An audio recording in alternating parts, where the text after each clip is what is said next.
Sir मैंने आपको unmute की है, मुझे बताएं लास्ट टाइम हम लोगों ने क्या पढ़ा था।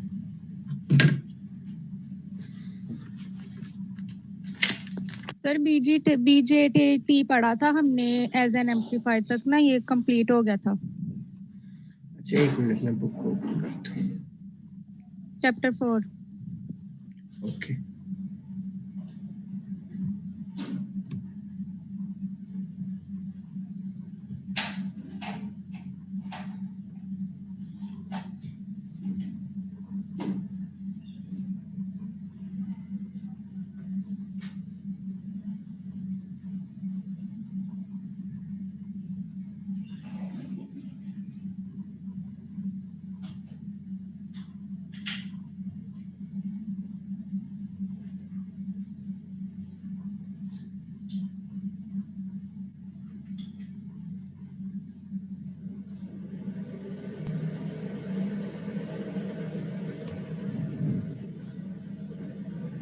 हाँ जी, हम लोगों ने ये एम्पलीफिकेशंस के बारे में कर लिया था, तो ये वाला टॉपिक आप लोगों को हो गया था क्लियर सारों को?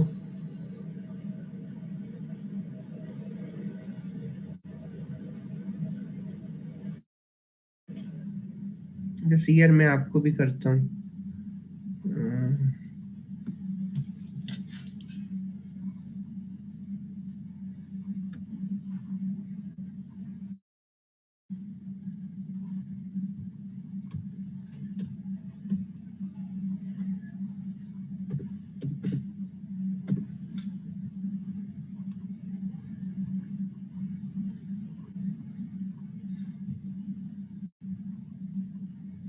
यार मैंने आपको अनम्यूट किया है, चेक करें।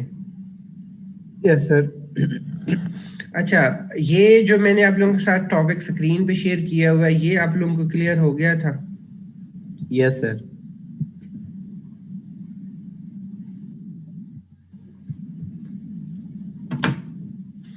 ठीक है।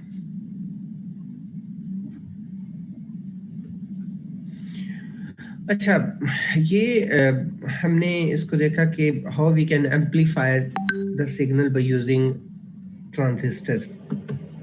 तो ट्रांजिस्टर की पहले हम लोगों ने कॉन्फ़िगरेशन देखी, फिर हमने उसके बायसिंग के बारे में देखा, फिर हमने देखा कि हम सिग्नल को एम्पलीफाई कैसे कर सकते हैं। ठीक है, ये एग्जांपल की थी आप लोगों ने 4.9।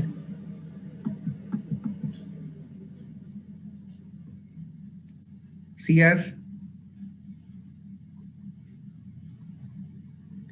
एग्जांपल 4.9।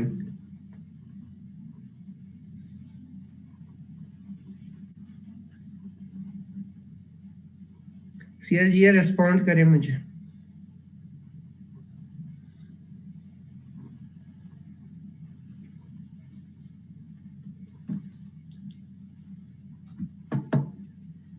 जी सर, आपने कहा था कि ये करनी है, तो आपने बता दिया था कि ये कैसे कैसे करना है।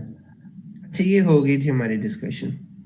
ठीक है, उसके बाद नेक्स्ट हमारे पास बीजेटी एज अ स्विच है। ठीक है, जिस तरह से हम लोग जो हमारे पास सिंपल डायोड होता है ना, डायोड को भी हम एज अ स्विच यूज कर सकते हैं, तो ट्रांजिस्टर को भी हम एज अ स्विच यूज कर सकते हैं। सिंपली जैसा कि हम लोग डायोड में कहते हैं कि अगर डायोड वर्किंग कंडीशन में है तो स्विच ऑन है, अगर डायोड वर्किंग कंडीशन में नहीं है तो फिर स्विच ऑफ है।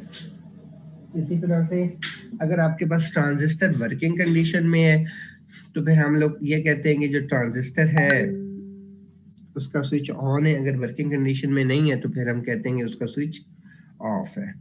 ठीक है, तो ये स्विचिंग ऑपरेशन है इसका, ये मैं आपको रीड करके बता देता हूँ कि simply illustrate the basic operation of a BJT as a switch device. In part A, the transistor is in the cutoff region because the base emitter junction is not forward bias.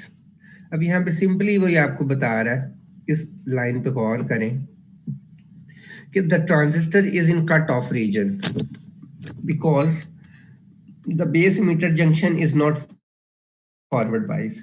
यानी transistor को चलाने की condition ये होती है कि आपका जो इमिटर बेस जंक्शन है इट शुड बी फॉरवर्ड बाइस। अगर वो फॉरवर्ड बाइस में नहीं है तो फिर हम उसको कहते हैं कि वो कट ऑफ है, यानी आपका कनेक्शन कनेक्टेड नहीं है बल्कि आपने वायर को डिस्कनेक्ट किया हुआ है। In this condition, there is ideally an open between collector and emitter as indicated by the switch equivalent। अब यहाँ पे इन्होंने दिखाया है कि जब आप इसको फॉरवर्ड पास नहीं करेंगे तो आप ऐसे ही समझे कि कलेक्टर और emitter आपस में क्या है, ओपन है, वायर्स उनकी आपस में कनेक्टेड नहीं है। In part B, the transistor is in the saturation region because the base emitter junction and the base collector junction are forward bias and base current is made large enough to cause the collector current to reach its saturation. In this condition, there is ideally a short between collector and emitter is indicated by the switch equivalent. Actually, the small voltage drop across the transistor of up to a few tenths of a volt normally occurs, which is saturation voltage VCE. Simply जो हमने दो conditions पढ़ी थी, हमने ये कहा था कि अगर इमीटर बेस फॉरवर्ड बाइस हो और बेस और कलेक्टर रिवर्स बाइस हो तो स्विच चलेगा। अगर इनमें से आप एक कंडीशन कोई फुलफिल नहीं करते ना तो फिर ये होगा कि स्विच आपका कट ऑफ है। लेकिन जब आप दोनों कंडीशंस को फुलफिल कर देते हैं तो फिर आप फिगर बी देखें, फिर आप देखेंगे कलेक्टर और इमीटर आपस में दोनों क्या है, कनेक्टेड है। ठीक है, तो इसको फिर हम कहेंगे कि ये स्विच ऑन है, यानी जो चीज भी हम आगे डिवाइस चलाएंगे उसको वो जाएगा। अच्छा, कट ऑफ कंडीशन क्या है? As mentioned before, transistor in the cut off region when the base emitter junction is not forward bias। अगर emitter base junction forward bias नहीं होगा, जो कि ट्रांजिस्टर की बेसिक कंडीशन है, neglecting leakage current, all of the current are zero and VC is equal to VCC। ठीक है, तो कट ऑफ किसके इक्वल हो जाएगा, आपका VCC के इक्वल हो जाएगा। ये कंडीशन आप लोगों ने याद रखनी है। फिर सैचुरेशन में क्या है, सैचुरेशन में वोल्टेज कुछ ड्रॉप हो जाएगा जब हम इसको ऑपरेट करवाएंगे। तो उसमें हम लोग क्या करेंगे, जो सैचुरेटेड करंट होगा VCC, जो हमने जो कलेक्टर पे वोल्टेज है माइनस VCE जो कि ड्रॉप हो जाएगा डिवाइडेड बाय RC। इनफैक्ट अगर आप ये वाली इक्वेशन देखें ना, जो इक्वेशन आपके पास 4.9 है, ये आपके पास है V is equal to ICRC, लेकिन V हम लेंगे कलेक्टर के क्रॉस, कलेक्टर पे कुछ वोल्टेज ड्रॉप हो रहा है, तो इस वजह से फिर हम उसको लिए हमने VCC माइनस VCE। ठीक है, since VCE saturated is very small compared to the VCC, it can usually be neglected the minimum value of the base current indeed to produce the saturation is। ठीक है, ये कि ये value बहुत ही कम है, तो फिर हम इस इक्वेशन को इस तरह से रीअरेंज कर सकते हैं। बेस करंट नीड्स तो IC ओवर बीटा DC। ठीक है, normally IB should be significantly greater than IB to ensure that the transistor is saturated। ठीक है, तो ये जो इक्वेशंस है ना जी, आप लोगों ने CR मुझे ये बताएं कि जो ये इक्वेशन 4.9 है सैचुरेशन वाली, इसकी समझ आई है आप लोगों को? CR मैं आपको दोबारा अनम्यूट कर रहा हूँ, बल्कि मैं आप सारों को अनम्यूट कर रहा हूँ थोड़ी देर के लिए ना, ताकि आप लोग किसी के माइंड में क्वेश्चन, मैंने सारों को अनम्यूट किया है। तो ये मुझे बताएं जो इक्वेशन 4.9 है, 4.8, 4.9 और 4.10,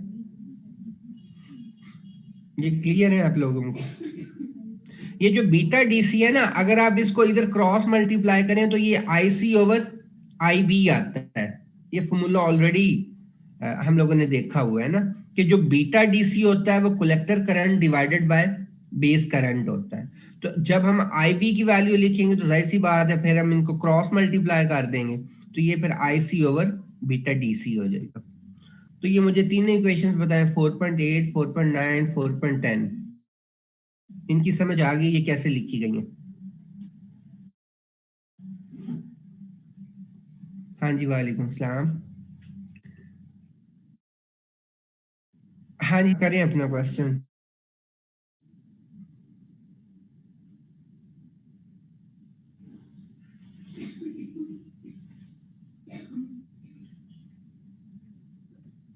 असल में फायदे नुकसान की बात नहीं, बात कॉन्सेप्ट की है ना, कि जब भी हम कोई चीज ऑपरेट करते हैं ना कुछ वोल्टेज ड्रॉप होता है। आप जिस तरह से आप लोग मैथ में करते होते हैं कि कुछ टर्म्स हम लोग एंड पे अगर आपके पास वैल्यू बहुत ही कम हो तो हम उसको निग्लेक्ट कर देते हैं, लेकिन फॉर्मूले में तो वो आ रही होती है ना वैल्यू, तो फॉर्मूले में तो है। हाँ जी, तो फॉर्मूले में है, लेकिन इसकी वैल्यू इतनी कम है कि हम इसको निग्लेक्ट कर देते हैं, यानी कॉन्सेप्ट में ये बात हमें रखनी पड़ेगी। कोई हमसे ये पूछे ना कि वोल्टेज यहाँ पे ड्रॉप होता है कि नहीं, तो हम ये नहीं कह सकते कि होता नहीं, हम कहेंगे हाँ होता है, लेकिन उसकी वैल्यू बहुत ही कम है, जो कि निग्लिजिबल है। ठीक है, हाँ जी, ऐसे ही है। जिस तरह मैथ की इक्वेशंस में आप लोगों के पास बहुत ही कम वैल्यू है तो हम उसको निग्लेक्ट कर देते हैं, क्योंकि पहली वाली वैल्यू बहुत ही ज्यादा होती है।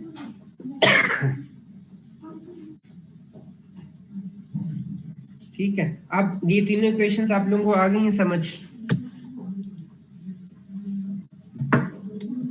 अब आप लोग ये एग्जांपल आए 4.10 पे, इसको करने की कोशिश करें। आप लोगों को मैंने बुक तो शेयर की हुई है ना आप लोगों के साथ।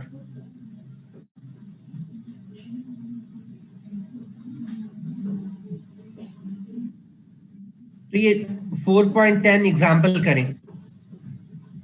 यही जो फॉर्मूले हमने ऊपर पढ़े हैं उसमें इसमें यही यूज हो रहे हैं, ऊपर वाले फॉर्मूले।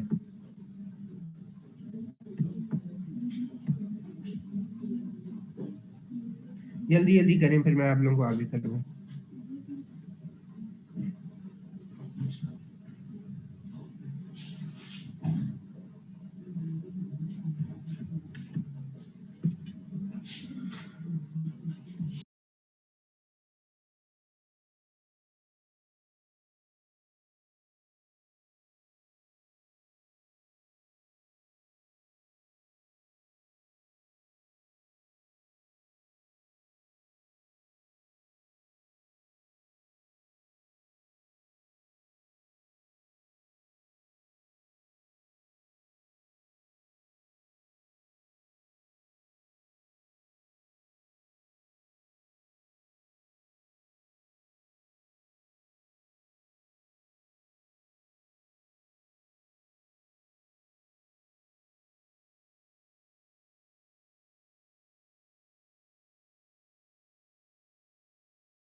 कोई क्वेश्चन नहीं है।